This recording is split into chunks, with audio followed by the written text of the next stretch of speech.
Bagong truck ko. Ganda. Oh. 10 taon to na hindi na makakauwi ng Pilipinas.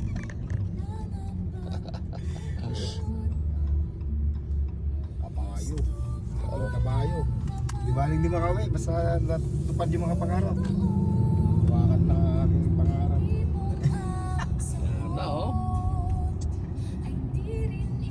Nagkasweldoan ng trailer.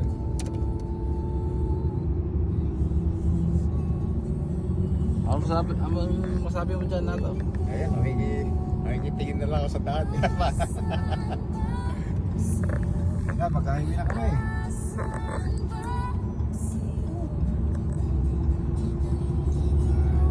Sarap, bakit to?